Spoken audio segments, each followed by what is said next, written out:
चीन को हर मोर्चे पर मात देने के लिए तैयार है भारत। भारत पाकिस्तान सीमा के नजदीक देसी लड़ाकू तैनात कर दिए गए हैं। वेस्टर्न फ्रंट पर तेजस विमान को तैनात कर दिया गया है। सोलर फॉरवर्ड एयरबेस पर स्क्वाड्रन ऑपरेशनलाइज कर दी गई है।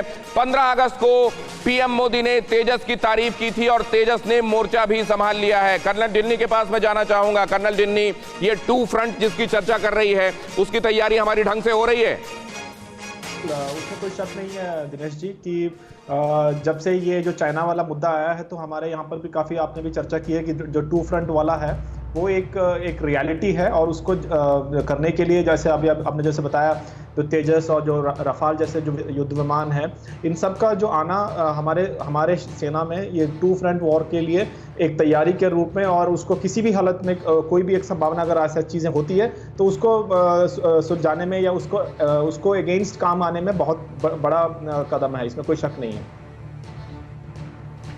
और 6:15 बजे जिसका जिक्र मैं कर रहा था, ये रहेगा वो टॉपिक जिस पर हम लोग चर्चा करेंगे। 6:15 बजे मैं आपके पास लौटूंगा। ये हमारे सारे मेहमान बने रहेंगे। विशंभर जी का भी मैं इंतजार कर रहा हूं, उनके पास में जाऊंगा। अचल जी भी आपको नजर आ रहे हैं। असल में ये तमाम सामरिक और राजनयिक महत्व की चीजें हमारे लिए समझनी आवश्यक हैं। हम ये भी चर्चा करेंगे कि मालदीव के साथ हमने अपने रिश्तों को वापस पटरी पर ले जाने में कामयाबी हासिल की है क्या। लेकिन उससे पहले मैं जाना चाहूंगा अचल साहब के पास। अचल साहब, ये परमाणु बमों के संदर्भ में राष्ट्राध्यक्षों को मजाक में भी कोई बात नहीं कहनी चाहिए, लेकिन क्या ये जो मजाक शुरू हुआ है, अगर इसको मजाक का नाम दें, अगर ये गंभीर है तो स्थिति बहुत गंभीर है।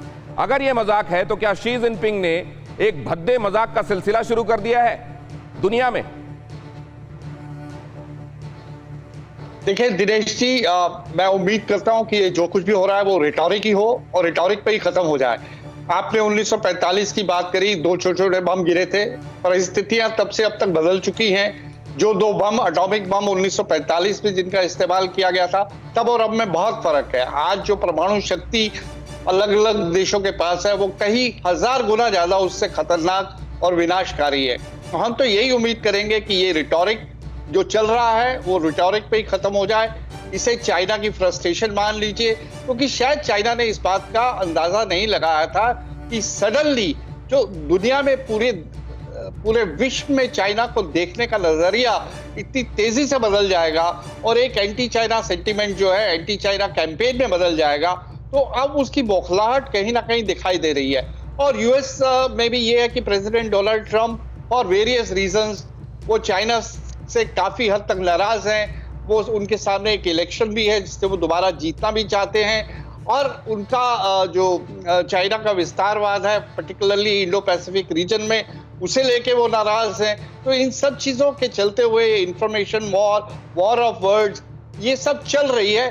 उम्मीद हम यही करेंगे कि ये मजाक भी है तो मजाक ही रहे, भद्दा मजाक है अगर मजाक है तो इसे हमें सीरियसली लेना चाहिए। ये आज की परिस्थिति में परमाणु युद्ध का मतलब है पूरे विश्व की तबाही। बिल्कुल सर, और यही सबसे बड़ी चिंता है। और आप जो कह रहे हैं कि रेटरिक हो और रेटरिक में ही समाप्त हो जाए, हम सब भी यही प्रार्थना करते हैं।